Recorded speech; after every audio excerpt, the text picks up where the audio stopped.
Hello friends, हूँ છું Francis Patel. GPSC knowledge ચેનલમાં આપ સૌનું હાર્દિક સ્વાગત છે। મિત્રો, આપણે પ્રાચીન ભારતના ઇતિહાસ માટેની એક સિરીઝ ચાલુ કરી છે। હવે ઇતિહાસ જાણતા પહેલાં આપણે સૌપ્રથમ તો એ જાણવું જરૂરી છે કે આપણને અત્યાર સુધી જે પણ ઇતિહાસ પ્રાપ્ત થયો છે તે ઇતિહાસ આપણને કેવી રીતે પ્રાપ્ત થયો છે, આપણને એવા કયા સાધનો મળ્યા છે કે જેના પરથી આપણે જાણી શક્યા છે કે પહેલાંના સમયમાં આ પ્રમાણે હતું। તો એ જ આપણો આજનો વિષય છે, એ જ ટૉપિક છે। તો ચલો આપણે જોઈએ।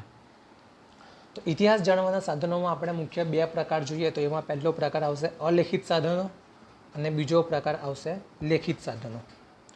તો નામ પરથી જ ખબર પડશે કે આ જે અલેખિત સાધનો છે જેમાં લખાણ હશે નહીં, તો એમાં કઈ કઈ વસ્તુઓનો સમાવેશ થાય છે। તો એમાં પ્રાચીન પથ્થરો, ધાતુઓ, માટીના વાસણો, મુદ્રાઓ, હાડપિંજરો અને દટાયેલા શહેરો અને ગામડાઓ, આટલી વસ્તુઓનો અલેખિત સાધનોમાં સમાવેશ થાય છે। હવે આ બધી જે વસ્તુઓ આપણને મળી આવે છે એ શોધવા કોણ જાય છે, તમે કે હું જોઈએ છે? ના, આપણે નથી જતા। તો એના માટેની એક શાખા છે પુરાતત્વશાસ્ત્ર, અને એ શાખામાં જે કામ કરતા વ્યક્તિઓ હોય છે તેમને કહેવાય છે પુરાતત્વશાસ્ત્રી। તો પુરાતત્વશાસ્ત્રીઓ આવી રીતે ખોદકામ કરીને પ્રાચીન સમયની જે બધી વસ્તુઓ છે જેની શોધખોળ કરતા હોય છે, અને આ બધી જે વસ્તુઓ મળે છે તો હવે તેનો સમય તો નક્કી કરવો પડે કે કેટલા સમય પહેલાંની છે। તો તેના માટે એ લોકો એક વૈજ્ઞાનિક પદ્ધતિનો ઉપયોગ કરે છે જેનું નામ છે રેડિયો કાર્બન 14, એને કહેવાય C14। સી એટલે કાર્બન। તો આ પદ્ધતિનો ફંડા એવો છે કે દરેક સજીવના શરીરમાં એક તો અમુક પ્રમાણમાં પહેલાં કાર્બન રહેલું હોય છે। હવે જ્યારે સજીવનું મૃત્યુ થાય ત્યારે આ કાર્બન ધીમે ધીમે વાતાવરણમાં ભળવા લાગે છે।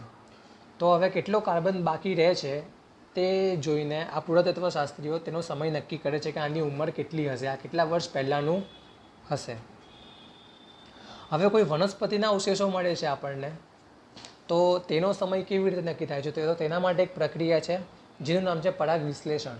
તો પરાગ વિશ્લેષણની પ્રક્રિયાથી આપણને વનસ્પતિનો સમય ખબર પડી શકે છે।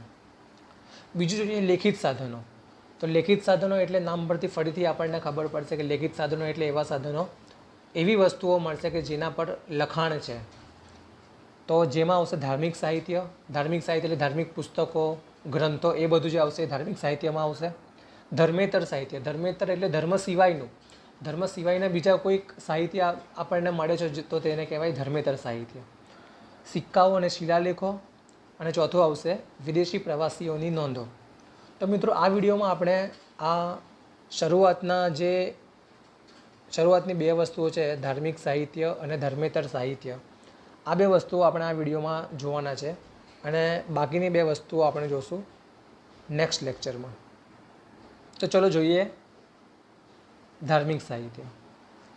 તો ધાર્મિક સાહિત્યમાં આપણામાંથી ઘણા બધાને ખબર હશે કે પ્રાચીન ભારતનો સૌથી પહેલો અને મહત્ત્વપૂર્ણ ગ્રંથ, તો બધાના મગજમાં નામ આવી જાય કે ઋગ્વેદ, કેમ કે વૈદિક કાળ એટલે સૌથી શરૂઆતનો કાળ જેમાં આ પુસ્તક લખાયેલું હતું, જેનો સમય છે ઈસવીસન પૂર્વે 1500થી લઈને ઈસવીસન પૂર્વે 1000 સુધીનો। આ સમયમાં આ પુસ્તક લખાયેલું હતું। તો આ પુસ્તકની થોડી ખાસિયત જોઈ લઈએ કે જેમાં આ પુસ્તકમાં છે શું? આ પુસ્તકમાં છે 1028 સૂક્તો અને 10 મંડળો। આ મંડળો જેને આપણે પ્રકરણ પણ કહીએ છીએ। ઋગ્વેદની રચના કરી હતી આર્યોએ। તો આ પુસ્તકમાં આપણને આર્યોની જે ધાર્મિક, રાજકીય અને સાંસ્કૃતિક માહિતી આ પુસ્તકમાં આપણને મળે છે। અને જે સમયમાં આ પુસ્તક લખાયું હતું એ સમયને આપણે વેદકાલીન ભારત પણ કહીએ છીએ, કેમ કે એ વખતે વેદ લખાયા હતા, તો એ વખતના ભારતને આપણે વેદકાલીન ભારત પણ કહીએ છીએ। હવે ઋગ્વેદ એ સૌ પ્રથમ વેદ છે, આના સિવાય પછી પણ અન્ય વેદ લખાયા જે એના સિવાયના 3 વેદ છે। ઋગ્વેદ પછી બીજા આવશે સામવેદ, અથર્વવેદ અને યજુર્વેદ। આ બાકીના 3 વેદ પણ લખાયા, એટલે ટોટલ વેદ 4 છે। તો અન્ય જે વેદો છે તેમાં શું છે? મંત્રો, પ્રાર્થનાઓ, અનુષ્ઠાનો અને ધાર્મિક બાબતોનો સમાવેશ થાય છે વેદોમાં। વેદો પછી આગળ વાત કરીએ તો આવશે બ્રાહ્મણ ગ્રંથો, આરણ્યકો, મહાકાવ્યો, ઉપનિષદો તેમજ જૈન અને બૌદ્ધ ધર્મના ગ્રંથો। તો મિત્રો આપણે વાત કરી રહ્યા છીએ કે ઇતિહાસ જાણવાના સાધનો, તેમાં જે ધાર્મિક સાહિત્ય છે, ધાર્મિક સાહિત્ય આપણને કયા કયા પ્રાપ્ત થયા છે તેના વિશેની વાત ચાલી રહી છે. તો એમાં મહાકાવ્યની વાત કરીએ તો તેમાં રામાયણ અને મહાભારત 2 મહાકાવ્ય છે. ત્યારબાદ પુરાણો હવે ક્યારે રચાયા તેનો કોઈ રચનાકાળ સ્પષ્ટ નથી. ત્યારબાદ ઉપનિષદો આપણને 100થી પણ વધારે મળેલા છે અને ઉપનિષદોમાં આત્મા અને પરમાત્માને લગતી મહાન તત્વજ્ઞાનની પૂર્ણ ચર્ચાઓનો સમાવેશ થયેલો છે. તેના પછી જોઈએ તો બૌદ્ધ સાહિત્યનું કે બૌદ્ધ ધર્મનું સૌથી અગત્યનું પુસ્તક આપણે જોઈએ તો તે આવશે ત્રિપિટકમાં સુત્ત પિટક, વિનય પિટક અને અભિધમ્મ પિટક, આ 3 પિટકોનો સમાવેશ થાય છે. તો મિત્રો આને થોડું વધારે ડિટેલમાં જોઈએ કેમ કે આ ઇમ્પોર્ટન્ટ છે. તો સુત્ત પિટકમાં શેની વાત કરેલી છે? સુત્ત પિટકમાં જે ભગવાન બુદ્ધ છે તેમનું શરૂઆતનું જીવન છે તેની ચર્ચા સુત્ત પિટકમાં કરેલી છે. વિનય પિટકમાં જે બૌદ્ધ ધર્મના સાધુ સાધ્વીઓ છે તેમના માટેના જે નિયમો બનાવવામાં આવેલા છે તેની ચર્ચા વિનય પિટકમાં કરેલી છે. અને અભિધમ્મ પિટકમાં ધર્મની વાતો કરેલી છે, એટલે કે બૌદ્ધ તત્વજ્ઞાનની વાતો કરેલી છે. જૈન સાહિત્યમાં જોઈએ તો જૈન સાહિત્યના અગત્યના ગ્રંથમાં આવશે આગમ ગ્રંથો. આગમ ગ્રંથોમાં જે જૈન ધર્મના 24 તીર્થંકરો છે તેમના જીવન વિશેની વાત કરેલી છે. હવે આગમ ગ્રંથોનું પ્રથમ સંકલન થયેલું મૌર્યકાળમાં અને બીજું સંકલન થયેલું ઈસવીસનની 6ઠ્ઠી સદીમાં, એટલે એ વલભીપુરમાં બીજું સંકલન થયેલું હતું. આ વાત થઈ ધાર્મિક સાહિત્યની. હવે એના પછી જોઈએ ધર્મેતર સાહિત્ય. તો ધર્મેતર સાહિત્ય એટલે ધાર્મિક ગ્રંથો કે પુસ્તકો સિવાયના બીજા જે પુસ્તકો હોય, બીજું જે સાહિત્ય હોય તેને ધર્મેતર સાહિત્ય કહેવાય છે. એમાં જોઈએ તો સ્મૃતિ ગ્રંથો, સંહિતાઓ, નાટકો અને ઇતિહાસ ગ્રંથોનો સમાવેશ થાય છે. હવે મનુસ્મૃતિ એ પ્રાચીન ભારતનો સૌપ્રથમ કાયદા ગ્રંથ છે જેને આપણે ધર્મેતર સાહિત્ય ગણી શકીએ. કૌટિલ્યનું અર્થશાસ્ત્ર તો કોણ નથી જાણતું, જે કૌટિલ્યએ રચેલું છે, જેનું નામ છે બીજું નામ છે વિષ્ણુગુપ્ત. તો તેમાં શેની ચર્ચા કરેલી છે? તો તેમાં મૌર્યકાલીન ભારતીય રાજ્ય વ્યવસ્થા, અર્થવ્યવસ્થા અને રાજ્યના સ્વરૂપ વિશેની માહિતી કૌટિલ્યના અર્થશાસ્ત્રમાં આપેલી છે. તેના પછી જોઈએ તો અષ્ટાધ્યાયી તે સંસ્કૃત ભાષાનો વ્યાકરણ ગ્રંથ છે. તેની રચના ઈસવીસન પૂર્વેની 6ઠ્ઠી સદીમાં થયેલી, 6ઠ્ઠી અને 5મી સદીની વચ્ચે થયેલી છે. અને અષ્ટાધ્યાયીની રચના કરેલી પાણિની નામના કવિએ. આગળ જોઈએ તો સાહિત્યિક કૃતિમાં સંસ્કૃત નાટક અભિજ્ઞાન શાકુંતલમ, મેઘદૂતમ અને ઋતુસંહાર.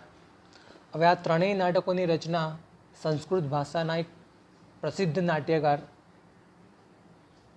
મહાકવિ કાલિદાસે કરેલી છે. આ ત્રણેય નાટકમાં તેનું સૌથી વધારે પ્રચલિત નાટક છે અભિજ્ઞાન શાકુંતલમ. અભિજ્ઞાન શાકુંતલમ વિશે આપણે વધારે વાત કરું તો એક જર્મન કવિ હતો ગેટે, જે ભારતમાં આવ્યો હતો અને એણે આ નાટક વાંચ્યું હતું અને એને એટલું ગમ્યું હતું કે તે આ પુસ્તકને માથા પર મૂકીને નાચ્યો હતો, એટલું એને ગમી ગયું હતું. તો આ નાટકોમાં શું છે? તો ગુપ્તકાલીન ભારતની સામાજિક પરિસ્થિતિનું વર્ણન આ નાટકોમાં થયેલું છે. આગળ જોઈએ તો કાલિદાસ સિવાય બીજા કવિમાં આવશે મહાકવિ ભાસ અને શુદ્રકના નાટકો પણ છે, જે આપણે ઇતિહાસ જાણવામાં ઘણી મદદ કરે છે. એની આગળ જોઈએ તો રાજતરંગિણી ગ્રંથમાં કાશ્મીરના ઇતિહાસનું વર્ણન છે, જેની રચના ઈસવીસનની 12મી સદીમાં થયેલી હતી.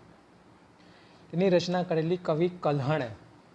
હવે એની રચના તો થઈ હતી ઈસવીસન 1200ની સદીમાં, પણ એવું કહેવાય છે કે ઈસવીસનની 1200ની સદીમાં પણ તે એકદમ અતિ આધુનિક પદ્ધતિથી રચાયેલું આ પુસ્તક છે.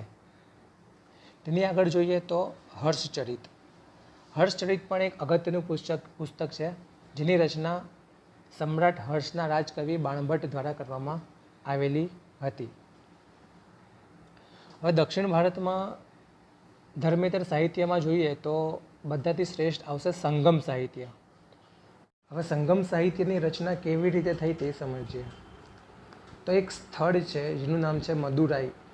આ મદુરાઈ નામના સ્થળે 3 સંગમ થયા એટલે 3 વખત ઘણા બધા કવિઓ આ એક જગ્યા પર ભેગા થઈ અને રચના કરે છે. અને એ જે રચના કાવ્યોની રચના કરી ભેગા થઈને તેને જ કહેવાય છે સંગમ સાહિત્ય. તો સંગમ સાહિત્યમાં શું છે? તો સંગમ સાહિત્યમાં રાજાઓ અને શૂરવીરોની પ્રશસ્તિમાં લખાયેલ લાંબી અને ટૂંકી વાર્તાઓ છે. અને સંગમ સાહિત્યમાં બે અગત્યના સાહિત્યના નામ લઈએ તો એમાં આવશે શિલ્પદિગારમ અને મણિમેખલાઈ. આની રચના, આનો શ્રેષ્ઠ સમય, આ સંગમ સાહિત્યનો શ્રેષ્ઠ સમય કહેવાય ઈસવીસન પૂર્વે 300થી ઈસવીસન 300 સુધી આનો સંગમ સાહિત્યનો શ્રેષ્ઠ સમય કહેવાય છે. અને પુરાતત્વ શાસ્ત્રીઓ દ્વારા પણ આ સંગમ સાહિત્યને ખૂબ સમર્થન મળેલું છે. તો મિત્રો, અહીંયા આપણે ધર્મેતર સાહિત્ય સુધી આ લેક્ચરમાં રાખીએ છીએ. અને નેક્સ્ટ લેક્ચરમાં બાકીના બે ટોપિક જે છે સિક્કાઓ અને શિલાલેખો અને વિદેશી પ્રવાસીઓની પ્રવાસ નોંધો, આ બે વસ્તુ આપણે નેક્સ્ટ લેક્ચરમાં કન્ટિન્યુ કરીશું. આઈ હોપ તમને આ વિડીયો ગમ્યો હશે અને મારી કંઈ ભૂલ હોય તો માફ કરી દેજો. મળીએ નેક્સ્ટ લેક્ચરમાં. Thank you.